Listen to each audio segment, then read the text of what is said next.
Welcome to the first episode of the OFFTRACK Podcast. I'm your host, Carl Langford, and sitting across from me, co-host Ravi Clark.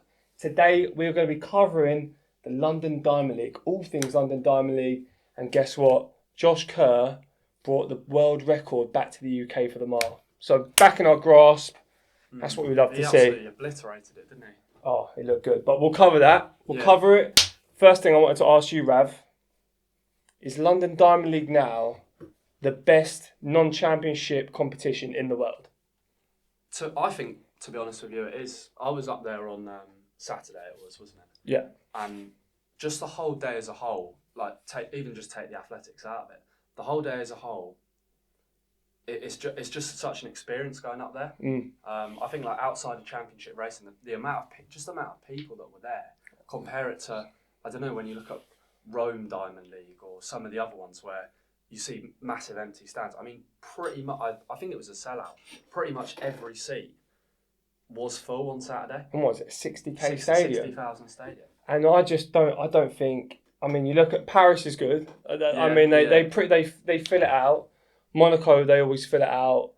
Prefontaine, I think they fill it out as well. But, they're not 60,000 seat stadiums. Right. I don't know about Paris, but I think the British crowd's better. I think it just is. Everybody was just, actually engaged with everything. Yeah. So I've been to some athletics when, people are sat there on their phones or they're not properly engaged. People, that last lap or even the last 800 of the mile, everybody was up on that. It's as loud as, I've been to some football in my time, but it was as loud as when someone scores at the football, that last lap, and the noise just followed them round and round. And I got there a bit later than other people, maybe 12 o'clock or something. Yeah. And it was already pretty much packed when we turned up. It was definitely a day that I'll remember for a while. Yeah. Not just because of that mile race. I've been the last couple of years, and it's just, the whole experience of it. I know it's a bit of a trek to get to for a London, but I guess it's stations are closed. Yeah, they're not too bad. And you said you've been the last couple of years. Yeah. What was it like compared to the other years that you've been? Like, did you go last year? I went last year and the year before. I think each year it just gets better and better. Really? I think, and now it's something where people are looking for. They know what they're going to get from London the day. Diamond League time. Exactly. They know. Compare it to, for example, the British Champs the other weekend in Birmingham. Oh, mate, that's pathetic. The difference between the two is like night and day. It's like watching Sunday League football against the Champions League final or something. It's incomparable how the crowds differ. I think honestly, I think London Diamond League might be one of the best live events. Obviously Definitely. Football are great, but in track and field, I think it's by far, other than when you get maybe like a major champs, I think even then, I think for the races that were on the show, you had Caston Warholm back to his best. Yeah. You had Keeley, was a fan favourite. Josh breaks the world record. Yeah. There was meet records being broke. I think the fans at the stadium had a lot to cheer about, and it was just, I think there was real hype behind it. I think we're going through a bit of a period now where British athletes and European athletes in general are starting to really become, really dominant in a lot of areas. And I think that's it. I think London's now going to be in a bit of a cycle where, because of the crowd that's there, which I genuinely think has a positive effect on the performance. I think take that crowd out, you wouldn't have seen as fast times, just because I think it does drive people on. I was talking to Archie, who ran, and he said, when you're in the stand, you hear it once a lap. You can hear the rest of the stadium's noisy, but he said, because you're running around the circle, it just follows you and it feels the whole way. So I think we're now in a place where the actual athletes are looking at what they can get into, and they're thinking, I need to make sure I get myself into London, because it's got not just the track's quick itself because of the technology from the Olympics, but the actual crowd's going to make me quicker, and then that attracts the better athletes, which attracts the crowd. So I think now it will be in a bit of a circle where it will just keep spiralling and spiralling, and I think will and is the best event outside of the major champs. And do you know what? You used to have, obviously, I think you look at Prefontaine, incredibly historic, unreal event. I felt like this year was a little underwhelming. I don't think it was as good as it usually is, and I feel like it's actually had a bit of a slow decline. And you get some good events. I think you look at Monaco. I think Monaco went from being the key one of every year. That was the go-to to run fast, wasn't it? You wanted to get into Monaco. And I felt like I just saw the events they had this year. And there was no real standout events. Like, I mean, the men's K, but I know they broke the world record, but it's a men's K. It's not an 8 or a 15 or a mile, is it? No. And I think other than that, on the men's side, what was the next event? Was it steeplechase? Yeah, something like that. So really, there was not, and I think even the sprint, there wasn't that many sprints in Monaco. No. And I think in the women's, it was a women's K, extremely weak, like really weak. That wasn't like a big Diamond League field. I mean, Ellie will be able to tell you she's behind the camera. You've raced a lot of these girls. There really was no standout athletes in there. No. Was there? No, I agree. You agree? I agree. I don't agree. I just think no standout athletes in Monaco other than obviously the men's K. I think there was it a 5K? It was that bad. I don't really remember it too much. No, I was going to say the same. But I think a big sleeper over the last 3 years it's been Paris Diamond League. Yeah. I think Paris has really stepped up. Quick. Everyone's running quick there. The fans look good. That's where you see your sub 330 on the men's 15, isn't it? And 141, 142s. You know, I think you see a lot. And the women obviously have been going. Was that where Rero beat Keeley? Yeah, I think so. So Paris, you know, we're fighting with the French again. Yeah. Britain versus France. Yeah. Best Diamond League on the circuit. I think it's definitely them two, especially over the last couple of years. And then I think we just look at the events. Talking back to Saturday, though, I've got to ask you. Yeah. Other than, obviously, Josh's mile, which we'll talk about, what was your favourite race other than that? Favourite race other than the mile? Favourite moment from the So I've got two different answers here.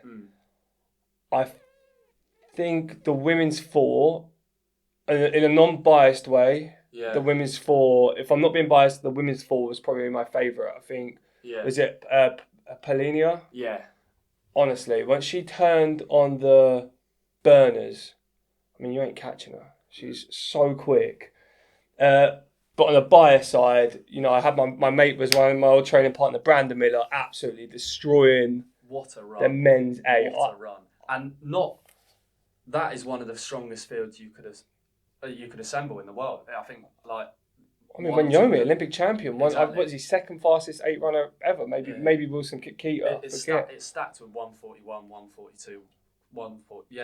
Those type of guys. He was probably one of the slowest in there with a 143. I mean, there's a couple of 144 guys, but everyone else was 143 or faster. And that last 50 metres, I mean, he ran away from them.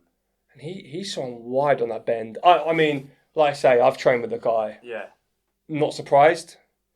I think I was more surprised at how he pulled away from Max, Wanyomi, obviously Mark English. I think Mark English was a sleeper because he came from quite far back. Yeah.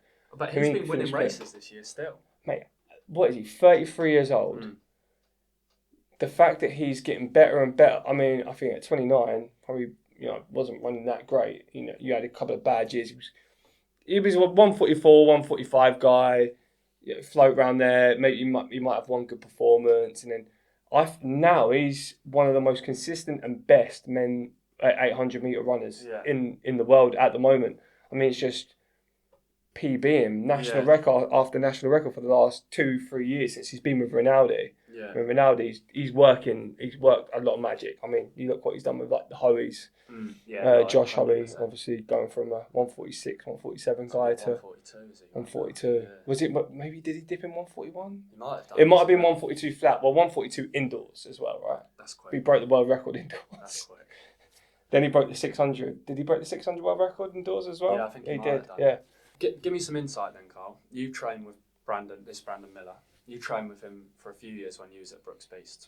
What's the secret? Has this been coming for a number of years, or as he trained? What's that? What altitude is that like? So I think where he usually sleeps around 1800. Yeah. But we were training down at about 1400. But that's still high. It's still high, but I mean, for a 700 time trial, it's going to probably hurt a little bit more. I don't know if there's conversion, whatever. I don't really know. I know it hurts. Me and Isaiah we actually had a really good session, me and Isaiah, like absolutely flying. Then we watched Miller do the 700 time trial. If I can remember, I remember he looked phenomenal. And he went through about 48 high. Maybe it's 49 low. I do forget it, but honestly, I think he run like 129 or 128. I think it might be 128. And me and Isaiah were like, that's absolutely nuts. That's 142 pace, isn't it? At least. 141. At least. I'm giving you that. And he looks smooth. Was that bike or just on his up?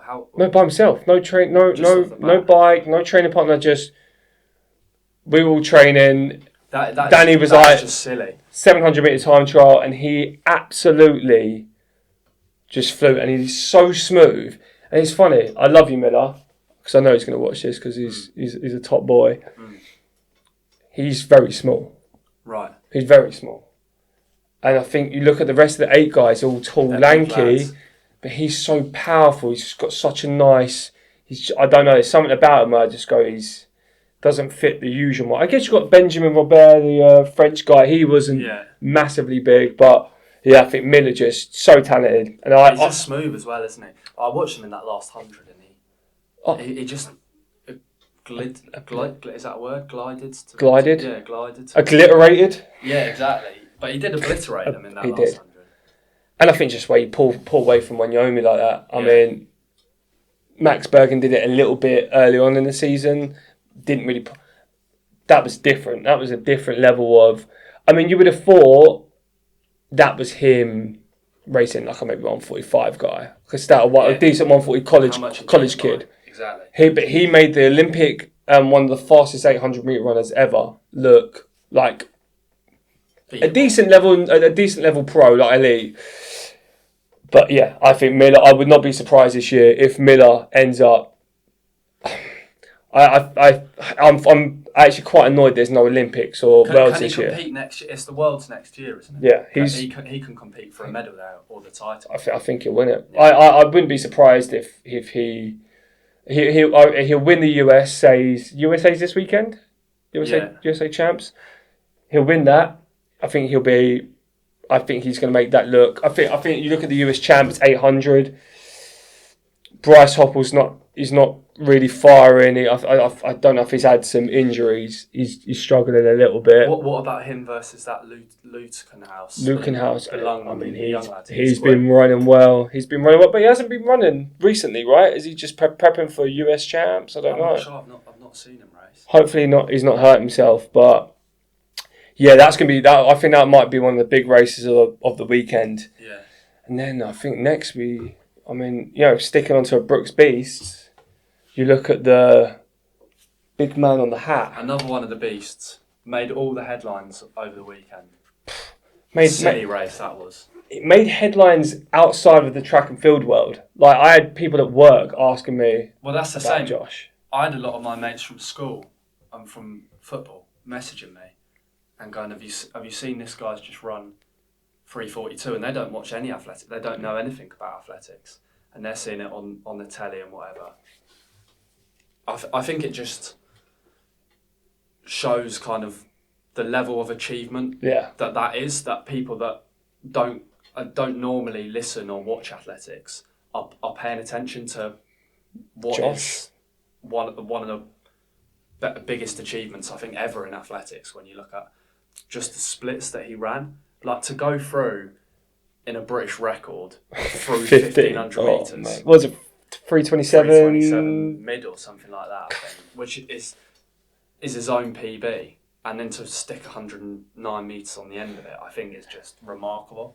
And we're not talking about an event where it's a weak event or it's maybe not historically. I mean, you're talking about maybe one of the most historic races in track and field. Yeah. I mean, you've got the 100 metres, obviously, that's kind of that's the big one. Everyone knows Usain Bolt. That is who's the fastest person in the world.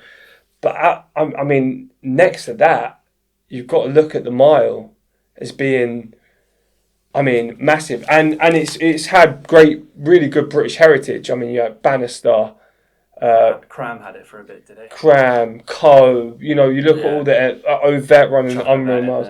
You've got being a Brighton boy, Ovett, big up yourself.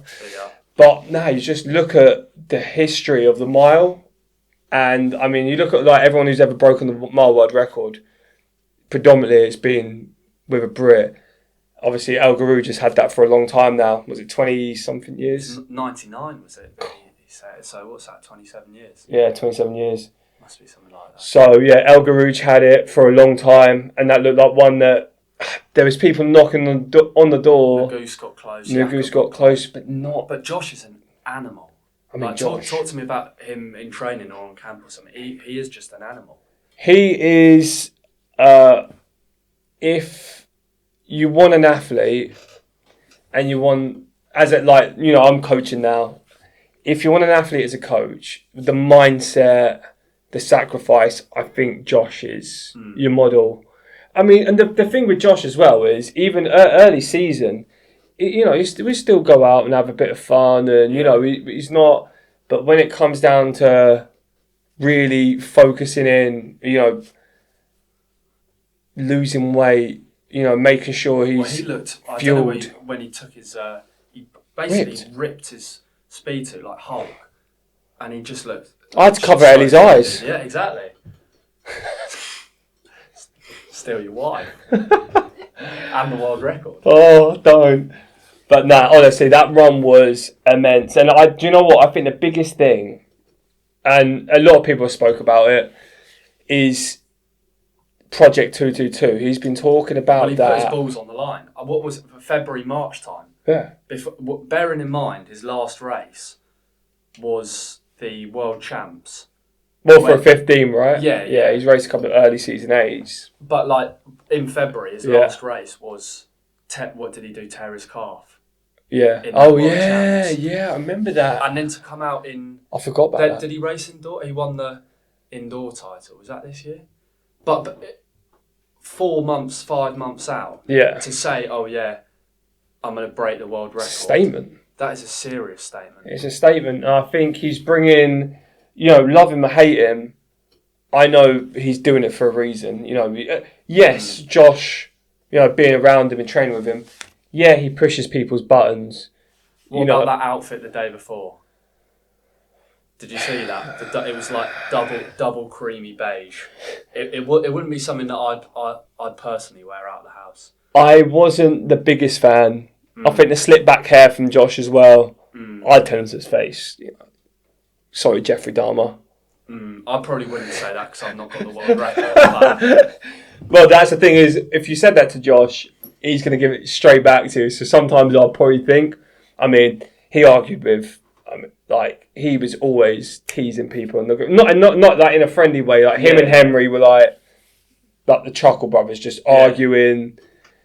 Josh doesn't want to be wrong. He's just that guy. He's very competitive. Everything he does, playing pool. He's like my kryptonite, trying to beat him, and he's documenting a lot of what he does on YouTube now. I've seen a couple of bits on his Instagram about some of the sessions that he was doing before that. Well, that's where I started to believe. I saw that when he posted the 200, 600, 200.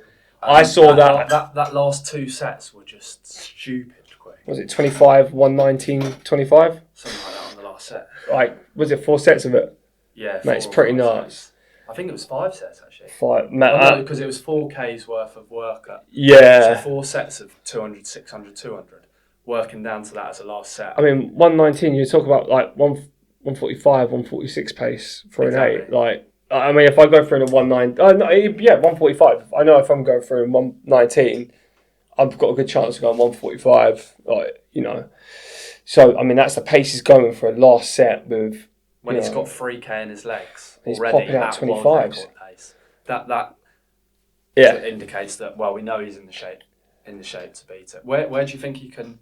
I think he's racing at the Commonwealth Games for Scotland. He must be because it's he's got to be right. He's got to be. He'll win that comfortably. Do you think? I don't think it's going to be. I don't know if it's going to be as straightforward. Really? I think you just got you can't forget how good Jake Whiteman is, and there's that.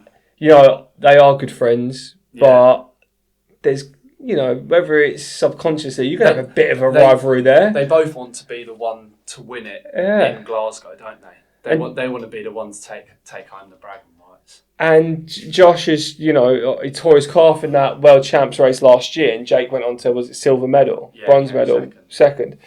And I just think Josh is, the hard thing for Jake is, watching Josh just break the mile world record, he's got to be thinking, he's going to be proper going for it at the commies. But he's a proper racer, Jake, isn't he? Oh, he's a racer. I'd never count Jake out. Like, if he's there, he's got a chance. He's like Cole Hocker a little bit. If you give him a sniff. If he's there with 200 to go, Cole Hocker, no matter if it's the fastest race or the slowest race, he's going to run a 26. That's just what Cole Hocker does. Yeah. He's the 26 merchant on the last 200. I just think I think Commonwealths is going to be unreal. I think that 15 is going to be. Oh, it's a mile, isn't it? Got Big Dave in there as well. I'm looking your forward training to it, partner, Big Dave. Going up on Wednesday, the heats are, I think. So I'm really looking forward to watching that. Yeah, Big Dave's made it. Big Dave there. Sure, we'll get him on the podcast at some point. We will have to. Yeah. Another thing I want to kind of touch on was Keely. Keely back to winning ways. She was. She's not had the easiest month or two. Well, she was distraught at those British champs when she had to pull out of the 400, I think it was, because she had something wrong with her hamstring, was it? Or something went wrong during warm-up. I just remember seeing her cry. I saw her on Instagram. She looked devastated. So it's good to see her back to winning ways.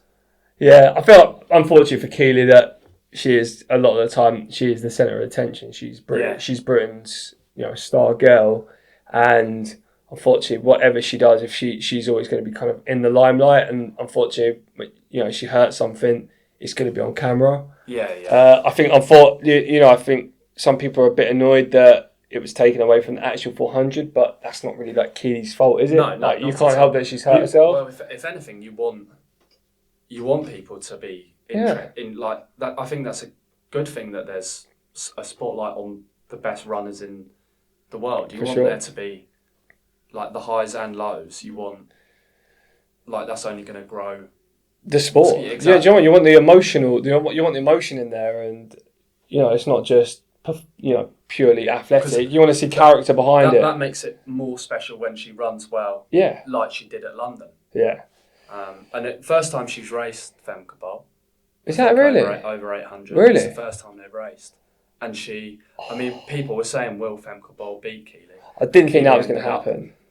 Ended up doing the job, and she looked good in the last 200, I thought. She did. I thought she looked good. I think she got slightly unlucky in that the pacer was maybe could have stepped aside slightly. Keely was kind of clipping at her toes slightly at 300 and maybe would have run slightly quicker because that's one thing that I thought it was Rudolph that was pacing Josh. Yeah. And he did well to get out of the way at a K. Really did unreal job. He's a great pacer, to be fair to him, and Kidder did obviously a great job, training partner as well.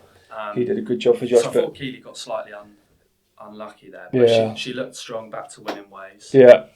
Another win on the board, because obviously she, like you say, she had that, whatever, she hurt herself at British Champs in the 4, and then what was it? Was it Eugene? She fell over and absolutely destroyed her knees. Yeah, so she's been through the wars. So then she ends up, coming second in 156, and unfortunately for Keely, is she's run so well and consistent over the last 5 years that everyone just expects her to go and run, be running British records every race. And I think if you think back, even to when Castor was around, if you're running 156, that's a run. That's quick. That's a run, and people were like, she's always run so well that people expect it out of her every week. Like 156 is a bad run. Yeah. And it's like, oh my days, I don't think people realise how quick 156 is. Yeah. It's like, there's not many people in the world. Probably count on one hand the amount of girls that can run 156. And then, do you know one thing I think with that women's 8? I looked at Fenka. I think, give it another year. I hope she sticks with the 8. Not just because I'm more intrigued, and she is a nice girl. I think she's going to be a problem. I think she's going to be an absolute problem in the 800. more aerobic strength, do you think, over a year of running maybe slightly further than she did when she was doing the fours? I just think it's a little bit more aerobic, but you have to be strong for the 4. I just think... And the experience just of racing it. It's a hard event to run, especially when you're racing someone like Keely, who's been at that stage for years now, running in competitive races. When you think of the names that she's beaten, and she's raced at all these major championships compared to Femke, she's just got more experience. Give it another year or two. Yeah, and I mean, like, you look at I think if you put Castor Moorholm in an 8, I don't think he's going to be running 142. I don't think so. I don't think he's going to be running 145. I think she's made that, and I think just because the 400 hurdles is obviously you have to be super super strong for it. It's like obviously it's a 400 mixed with the hurdles. It's a hard event, and you have to be strong. I think a lot of people think, 400 hurdles, they'll be great in an 8. But actually, it doesn't always translate. I think they're so used to running with such perfect form. And the 800 is a controlled chaos. It's how fast can you run relaxed that first 4? Then it's like, all right, now I'm going to start trying to run. You almost want to be a little bit lazy that first 4. It's like, how relaxed can I be and how fast can I run? That's how I used to run it, at least. I think so.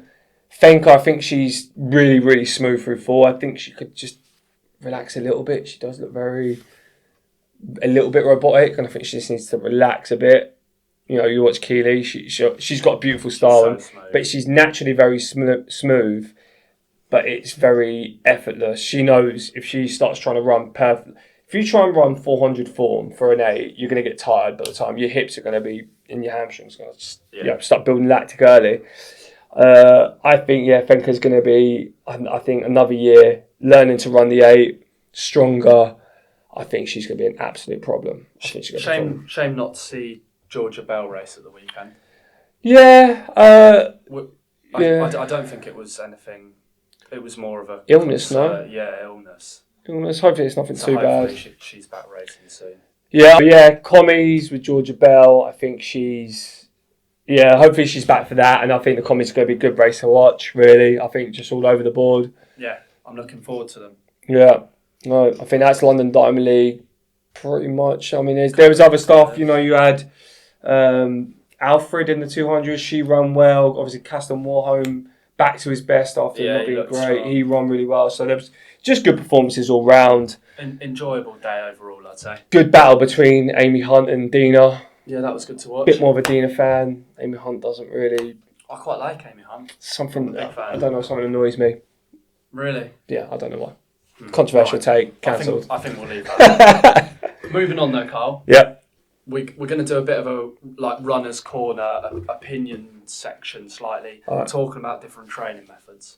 Mm-hmm. The first one that we want to cover, Zone 2. Oh. Is actually worth the hype? Because all I see on Instagram... Yeah. Is, and I want to put this in the right way without getting a massive group of the running community, but is people that maybe haven't been running as long as we have or aren't as experienced. Yeah. All they're doing is slamming the Zone 2. It's just, I think it's pointless. Is it worth it? I mean, I think, yes, they're not elite athletes. Some of them probably could be. Honestly, there's some...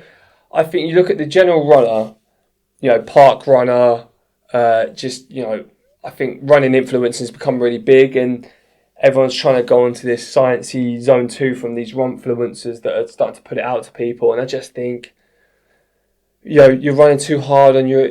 firstly, Zone 2 for me means easy run, right? Yeah. Is that what Am I right? Easy run? Easy run. Your Zone 1, Zone 2. Well, Zone 1's like recovery run. Like for us, it'd be like 6:30 mile into 7-minute mile, whatever. Exactly. Okay.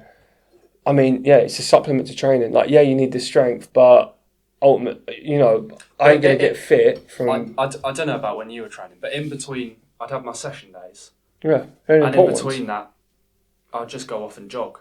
And if I run 7 30-minute mile in that day, or I run 6 20-minute mile in, it doesn't really, or anything in between, it doesn't really matter. Yeah. I'm just kind of going off feel.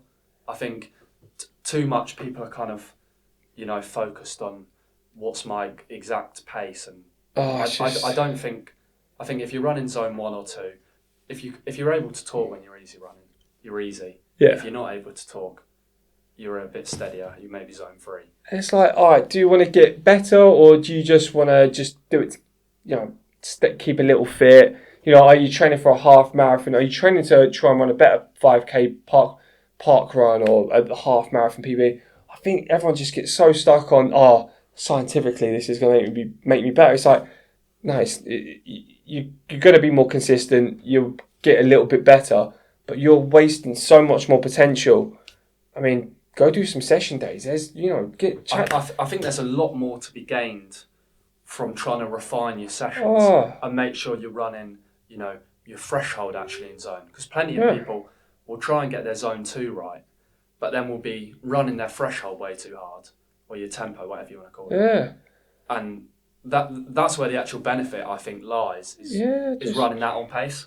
And I think sometimes just like, I was always a big fan when I would have my season break, whether it's 2, 3, 4 weeks, I'd get back in. Lucky boy with 4 weeks season and I had some big ones. I'm nervous I'm not going to have any break this summer. What do you mean? I'm nervous. I've been slamming the bike recently. Yeah, right. You're on holiday next week, aren't you, Rav? You're having it large in Tenerife. I'm going away to Tenerife for a week, but I'll be up and down that strip jogging. Oh yeah, every morning. Yeah, jogging to the bar crawl. I don't know about that. But no, I just think zone 2. When I would have like my 2, 3, 4 weeks off, however long it was, if I didn't slam a run, like it might be on my training program, you got a 5 mile easy run. I know myself, if I just ran zone 2 easy run all the time, I'm just going to feel absolutely crap for months and months. What I'd do is I would and I wouldn't do it all the time, but I'd just go, do you know what? I just want to hurt a little bit. Let me just hit this one hard. There might be times, 2, 3 months into the year where I've been hitting high mileage. I'm training hard. Like now I am sticking to my zone 2, and I just wake up and I just go, I need to just go 7-minute mile in. I just think a lot of it's listening to your body. Actually, sometimes you do just need to go spank something. I think it's just having a bit of a mix between the two. Yeah, I think if you're not going to if you don't session, do some tempo, some LT. Yeah. You're not going to improve your 5K that much. If you started doing that stuff once a week, the jump and the improvement you're going to get from just getting your heart rate over a certain threshold, it's just going to. I guarantee you, if you did one session a week, where you're getting your heart rate relatively high, you're pushing pretty hard, your zone 2 would massively drop, and feel easier. And I just think, people abuse it, and honestly, I don't think it's actually that beneficial. There's times for every zone, whether that's zone 1, zone 2, zone 56, whatever it is. There's a time and a place for it. Not every single day. You've got to have some balance.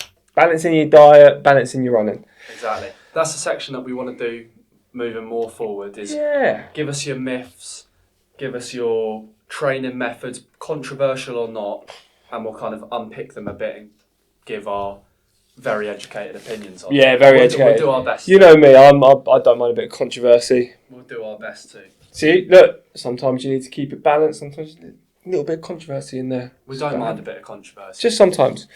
Another section we're looking to do is community questions. Ellie, producer Ellie, I don't know whether have we had any questions coming this week? We actually did have a couple of questions, mostly aimed at Ravi. Really? We had one from Ollie Johnson that I believe was something along the lines of, over the period of the World Cup, did Ravi consume more alcohol units than actual miles?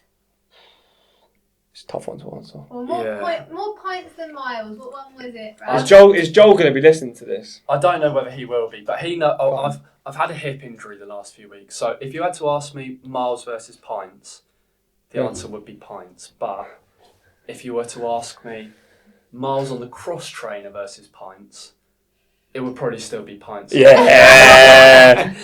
And guess what? You got a Tenerife trip coming up as well, so exactly. More pints. What happened to Ravi's car? What happened to the car? I might have a little bit of insight. Ask Ravi about his car was one of the questions. Well, I've seen you rag it round, and I've heard from multiple sources you driving like a loony bin. So I can imagine that the gearbox is gone, maybe clutch. So I bought in a new car. Okay. And it's my first car. Yeah. It's a blacked out, top of the range 2014 Vauxhall Corsa. Ooh. Nice and sporty. Yeah. I've rocked it to training a few times. Ellie's a big fan. Okay. And I've taken a few of the lads around and, whipped it about the place. One hand. I think Samuel Stapley put a story up of me on the way up to Birmingham looking like a bit of a prick because I sat back on the motorway, one hand with the tunes on and the shades on, giving it large on the motorway. But no, that's trying to get it up to 60. Yeah, Come exactly. on, boy. My foot's flat. Doing this out the window. Come on. Oh. Well, the aircon wasn't working that day, so we had to have the windows all the way down the whole day because it was 30 degrees. No aircon in your car? No. I don't know who'd have that. So yeah, that kind of summarises the car element, Ellie. Oh, well, I can tell you in terms of aircon, I sold my car, got rid of it, the old Beamer. Yeah, that was a sad day when I found out about that. Sad day, I love that car, but was costing me a lot in petrol. So we're using Ellie's 2016 Polo. Well, it's actually a nice little drive around, apart from it has zero aircon, and this UK summer has been... It's been brutal. Brutal. We've had to do some long drives in 36 degree heat. The dog's panting. We've got ice mats. Honestly, it's like doing a training session driving on the M25 in Ellie's car in 36 degree heat. That was one of the 2-hour drive. Some of the worst days of my life. Yeah. That is terrible. That won't compare to... Character building. You hate it as well. The mood you were in, the mood Ellie was in. I don't even want to imagine. Mate, I wouldn't want to wish that on anyone. No. That won't compare to the road trips we had in Font in the old Citroen. Oh, we don't talk about that, Ravi. Yeah, no talking about that. Anyways, right, fine. Next up. What you got cooking for me, Rav? I've got a little quiz for you, Carl. Okay. And it's be careful. It's kind of see-through. Okay, it's a simple game. Right. It's who am I? Okay. The first clue I'm going to give you, I've got 3 athletes on my piece. Okay, so it's 3 athletes. You're going to I'll go through them. I've got an easier one, a medium one, and a harder one. Medium first. I'll give you easy first. Okay. I'll ease you in. The first thing I want to say is all 3 of these athletes competed at London. This is the London episode, right? London Diamond League. All of them competed at London at the weekend. Okay. That's your first clue. All right. Okay, so the first one is I was born in England, and then now you're going to give me a guess. So an English athlete or an athlete that was born in England that ran at or competed at London. Can I ask like a question and you can tell me yes or no? No, so I've got 5 statements. Okay. You're going to give me a guess. All right. And try and get it by the 5th. Max Bergen. Not quite. Okay. But does fit the second statement. So the second statement is I compete over 2 laps of the track. Ben Patterson. Not quite. Fuck. The third one, I think you're going to get it at this one. Yeah. I won Olympic gold in Paris. British. Oh, Keeley. Keeley. Okay, so that's the first one. Oh, I'm such a more. That so was I really. I thought that was. I wouldn't have expected Keeley. I thought that was going to be. That's too easy. Okay, but I've eased you in on that. Yeah. Right, you get the concept of the game. Still struggled, and that was easy. Right, number 2.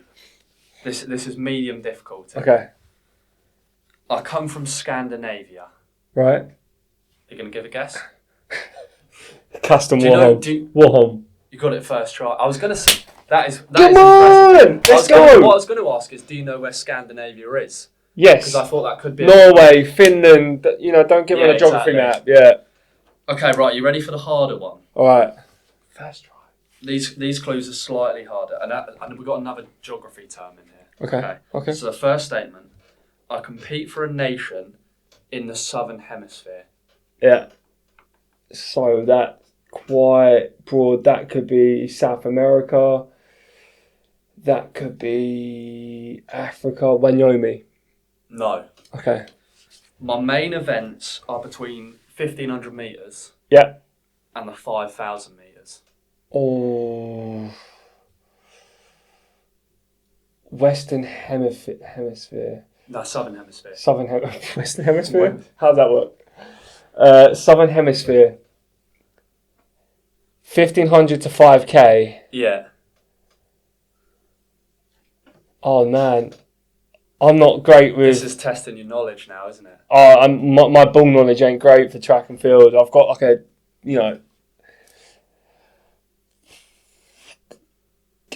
what's the Kenyan 1500 runner? Oh, now you're going to test my knowledge. Olympic champion and Jakob rocked up. Cheptegei? No, Kipchoge. No, that's the marathon guy. This is where people find. Chariot. No.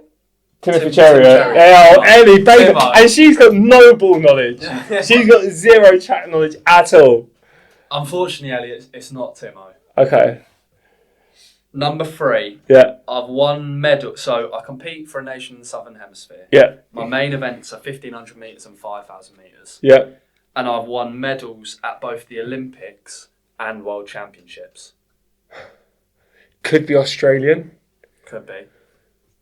Who is in the mile? Who is in the mile?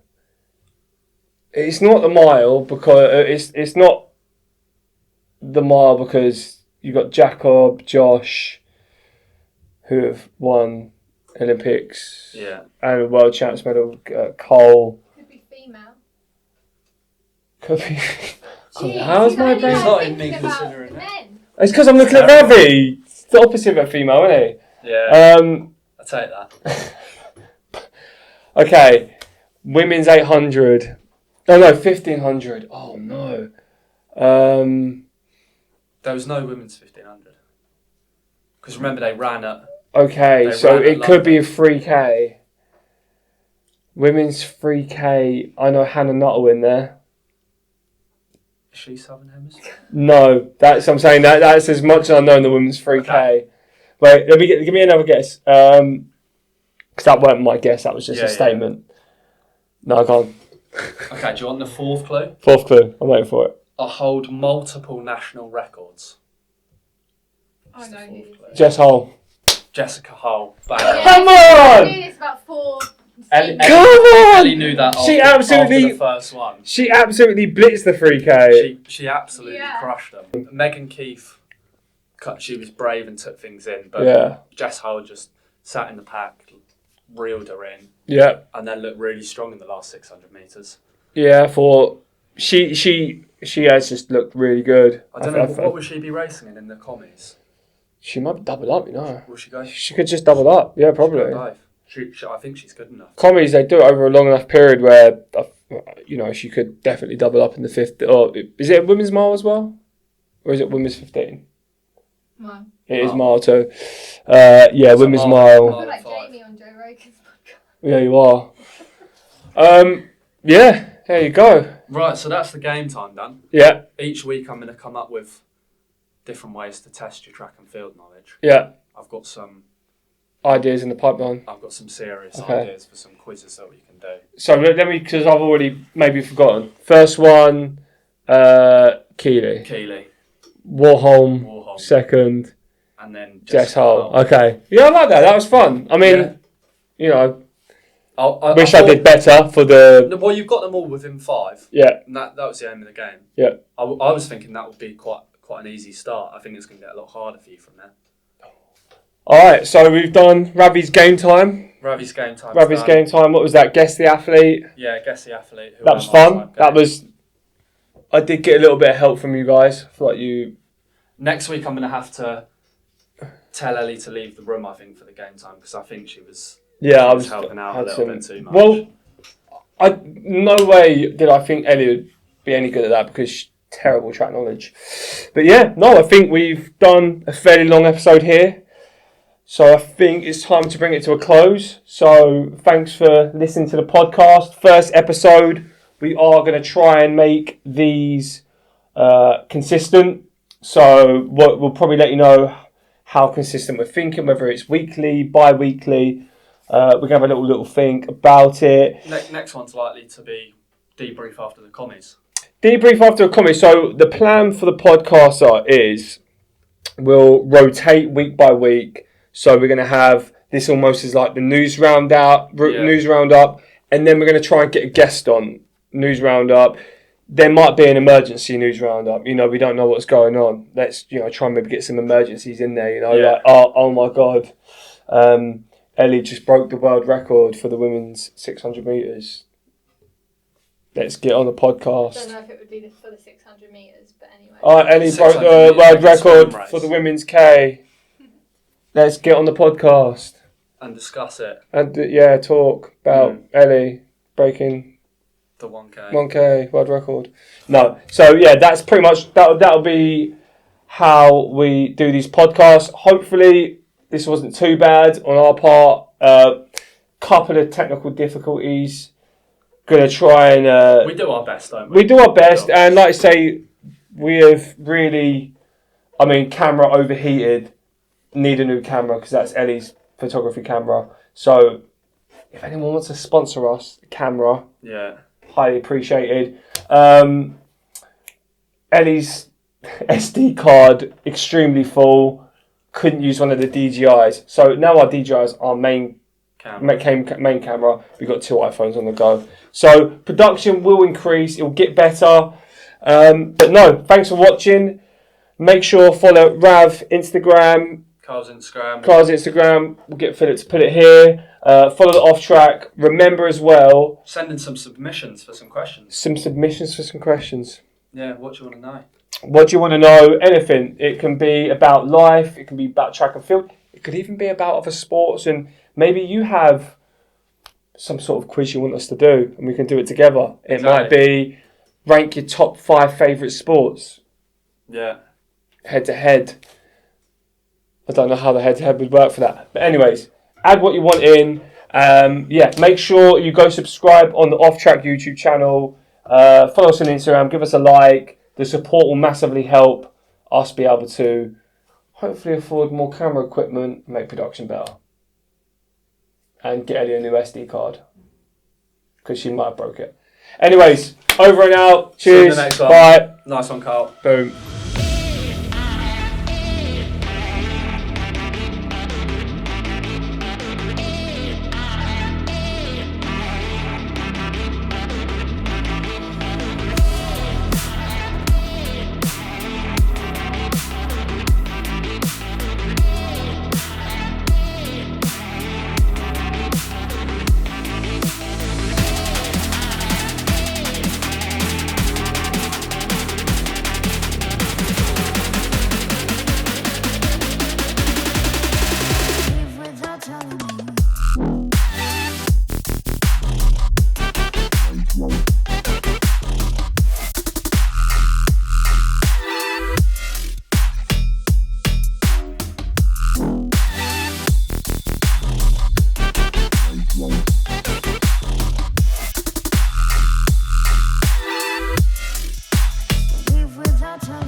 telling me.